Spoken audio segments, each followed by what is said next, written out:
Hello everyone, welcome to Study with Palak, your one-stop solution for all queries and doubt. Today we are going to talk about the Constitution of J&K. India का constitution तो हमने बहुत बार पढ़ चुके हैं.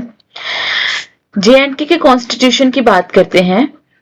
देखो, जितने भी आपके JK SSB के एग्जाम्स होते हैं, है ना, चाहे JK PSC का एग्जाम हो जाता है, ठीक है. अभी मैं स्पेसिफिकली बात कर रही हूँ वाइल्ड लाइफ जो फॉरेस्ट इंस्पेक्टर का एग्जाम है ना, तो उसमें ये आपका मेंशन्ड है topic, that is the constitution of J&K. ठीक है. तो अगर मैं J&K की कॉन्स्टिट्यूशन की बात करती हूं तो J&K का जो कॉन्स्टिट्यूशन है that was adopted on November 17, 1956. ठीक है. And it came into effect on January 26, 1957. ठीक है. इसको अडॉप्ट किया था नवंबर 17, 1956 में, और ये पूरी तरह से मतलब फोर्स में कब आया था? जनवरी 26, 1957 में.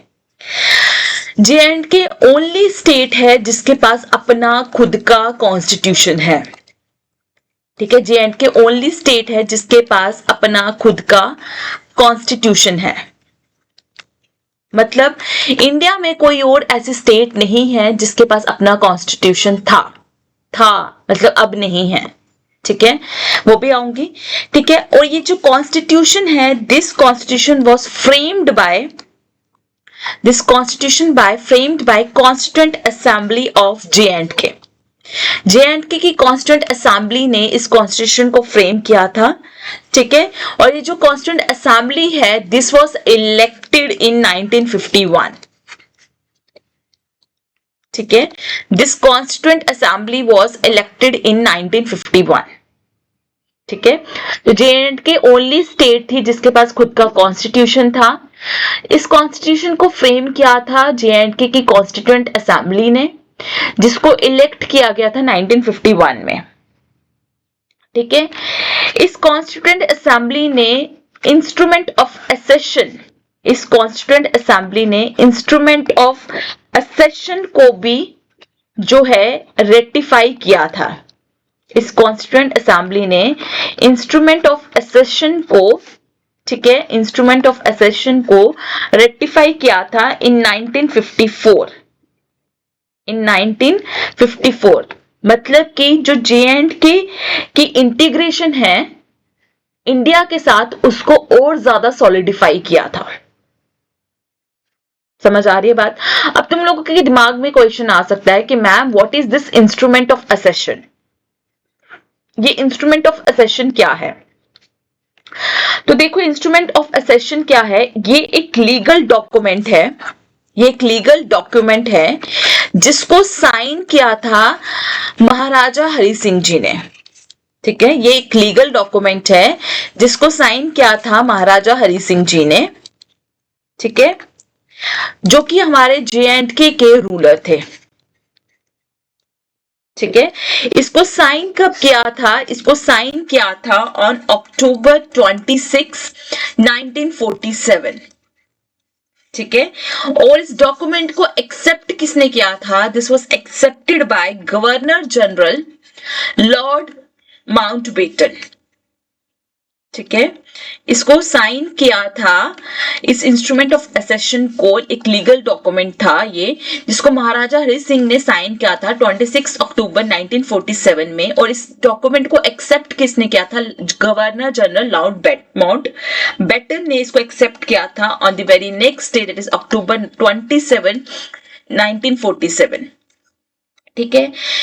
ये लीगल डॉक्यूमेंट से बेसिकली हुआ क्या था? इस लीगल डॉक्यूमेंट ने लीगली J&K को, बिकॉज J&K जो थी वो खुद को इंडिया के साथ इंटीग्रेट नहीं करना चाहती थी. जब पार्टीशन हुई उसके बाद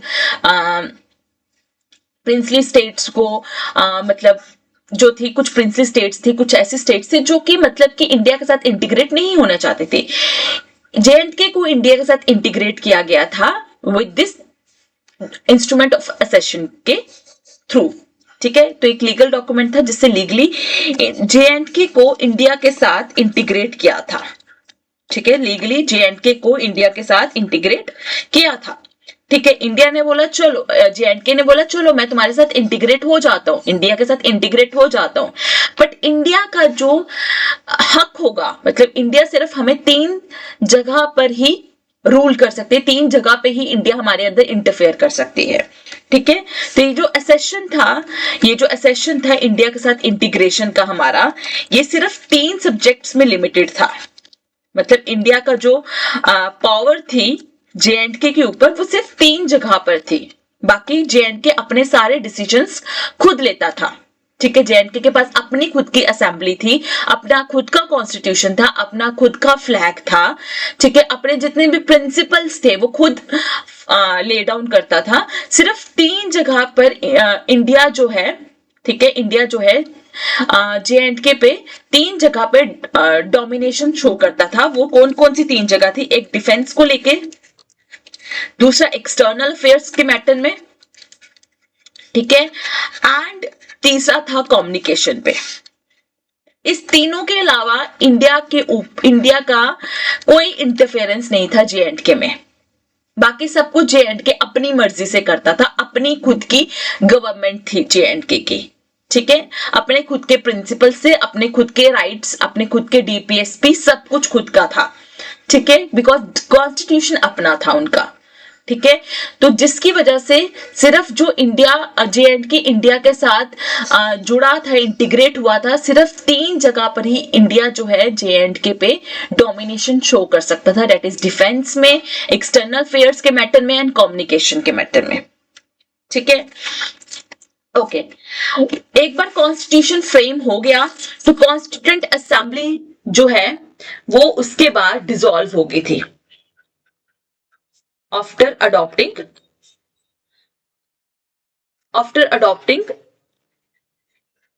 कॉन्स्टिट्यूशन अडॉप्ट करने के बाद कॉन्स्टिट्यूएंट असेंबली जो है वो डिसॉल्व हो गई थी। ठीक है, तो देखो मैंने क्या बोला, जो JNK का कॉन्स्टिट्यूशन है, ठीक है, वो अडॉप्ट हुआ था नवंबर 17, 1956 में and it came into force on 26 जनवरी 1957 में। ठीक है, JNK ओनली स्टेट थी जिसका अपना खुद का कॉन्स्टिट्यूशन था। ठीक है, और इस कॉन्स्टिट्यूंट असेंबली ने इस कॉन्स्टिट्यूशन को बनाया था। JNK की अपनी एक कॉन्स्टिट्यूएंट असेंबली थी, उन्होंने इंस्ट्रूमेंट ऑफ असेशन को भी रेटिफाई किया था ताकि इंडिया की जो इंटीग्रेशन है, JNK की जो इंटीग्रेशन है इंडिया के साथ, वो ज्यादा स्ट्रॉन्ग हो सके। ठीक है, और लीगल इंस्ट्रूमेंट ऑफ असेशन एक लीगल डॉक्यूमेंट है जिसको महाराजा हरि सिंह ने साइन किया था और उसको एक्सेप्ट किया था लॉर्ड माउंटबेटन ने, जो कि उस टाइम पे गवर्नर जनरल थे। ठीक है, इंडिया का जो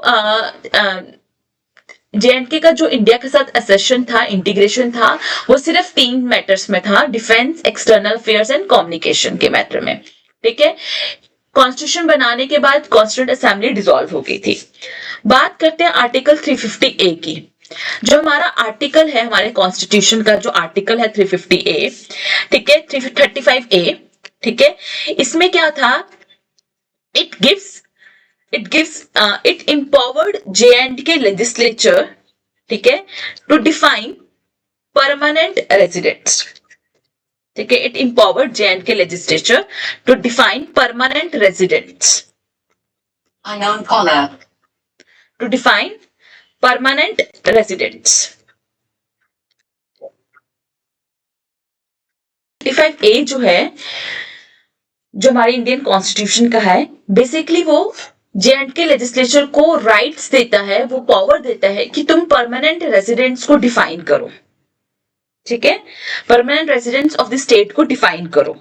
ठीक है, और उनको एक्सक्लूसिव राइट्स ग्रांट करता है, उनको एक्सक्लूसिव राइट्स जो है वो ग्रांट करता है। एक्सक्लूसिव राइट्स किस चीज के, कि जो JNK के लेजिस्लेचर थे वही सिर्फ लैंड को एक्वायर कर सकते हैं अपने नाम पर, वही सिर्फ गवर्नमेंट जॉब्स JNK में होल्ड कर सकते हैं, और वही सिर्फ JNK में पब्लिक एड को एक्सेस कर सकते हैं। ठीक है, और ये आर्टिकल 35A जो है ये किसके अंदर आता है, ये बेसिकली आर्टिकल 370 के अंदर आता है। ये आर्टिकल 35A जो है, this was introduced by 1954 presidential order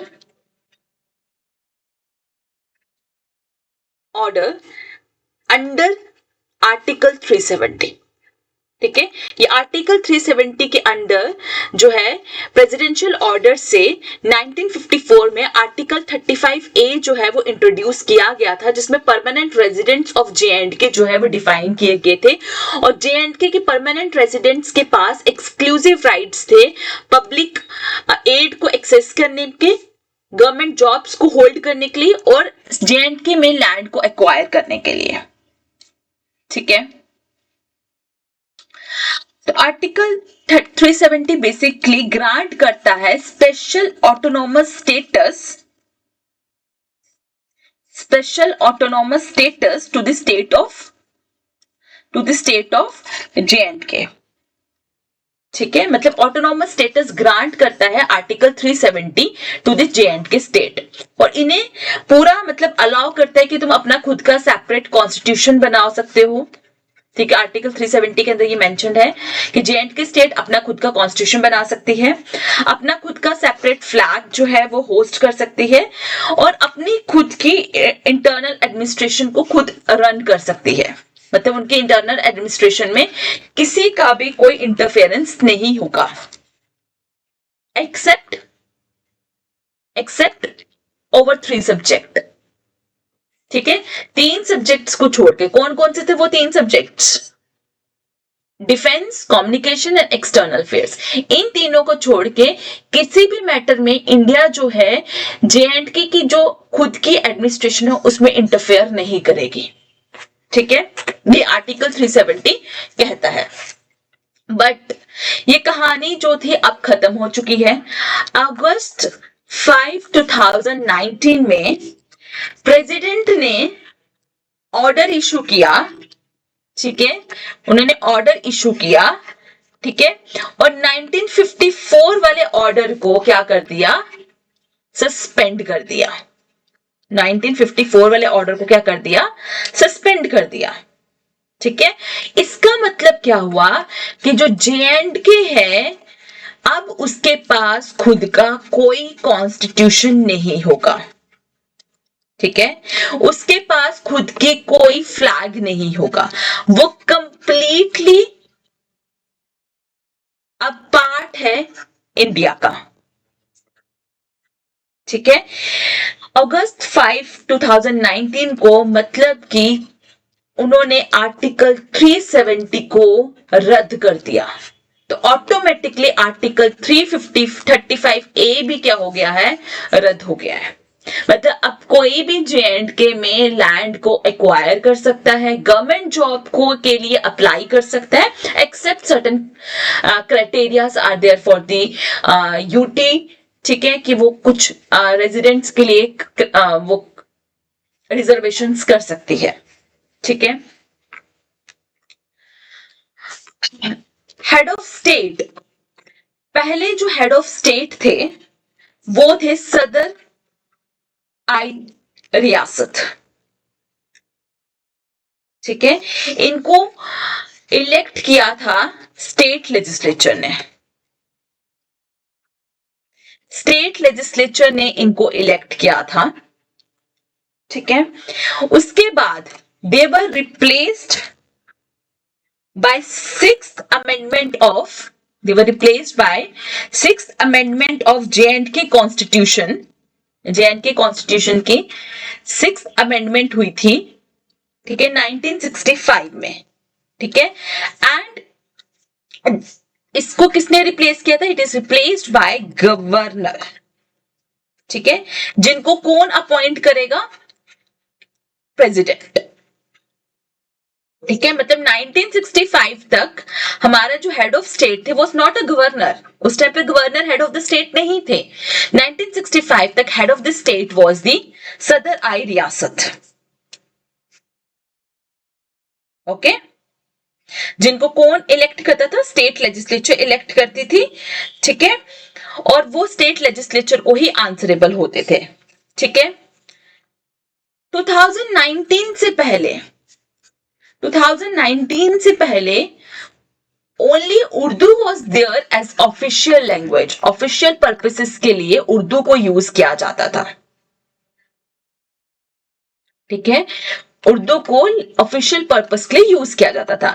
but अब जो लैंग्वेज एक्ट 2020 था, जेएंडके का लैंग्वेज एक्ट 2020, ठीक है, उसके बाद हमारी जो ऑफिशियल लैंग्वेजेस है वो सिर्फ उर्दू नहीं है, उसके अलावा इंग्लिश भी है, हिंदी भी है, डोगरी एंड कश्मीरी भी है, ठीक है। साथ ही साथ following the abrogation of article 370, ठीक है, J and K reorganisation act was passed, J and K reorganisation act was passed in 2019, जिन्होंने जो स्टेट को था 2 यूटीज में डिवाइड कर दिया, that is UT of Ladakh and J&K. Ladakh की जो यूटी है उसके पास कोई लेजिस्लेटिव असेंबली नहीं है, that UT is created without a legislative assembly, ठीक है, एंड जो जेएंडके की है ये विथ लेजिस्लेटिव असेंबली है, ठीक है। एक और चीज बता देती हूं, जब जेएंडके का जो कॉन्स्टिट्यूशन था है ना, again I am repeating, there was a constitution of J and K, ठीक है, उसको अमेंड करने के लिए we having the article section 147, ठीक है, सेक्शन 147 जो था, ठीक है, जेएंडके कॉन्स्टिट्यूशन का, ठीक है, उसके थ्रू जो है जेएंडके के कॉन्स्टिट्यूशन को अमेंड किया जाता था, जैसे कि हमारे पास आर्टिकल 368 है ना, सिमिलरली वैसे सेक्शन 147 था जेएंडके के कॉन्स्टिट्यूशन का, उस सेक्शन के प्रोविजंस के हिसाब से जेएंडके का कॉन्स्टिट्यूशन को अमेंड किया जाता था, और उसको अमेंड करने के लिए 2/3 majority of J&K legislative assembly की रिक्वायरमेंट होती थी, ठीक है। तो this was actually the difference between the constitution of India and the constitution of J&K. But अब तो जेएंडके का कोई अपना कॉन्स्टिट्यूशन नहीं है, जेएंडके टोटली पूरी तरह से इंडिया के अंदर इंटीग्रेट हो चुका है, इंडिया के जितने भी लॉज हैं, राइट्स हैं, डीपीएसपीस हैं, जितने भी प्रोविजंस हैं, वो सब जेएंडके में इक्वली एप्लीकेबल है। Okay, that's all. Do like and subscribe Study with Palak. You can connect with me on my Instagram, Telegram, because I believe more we connect easier the success becomes.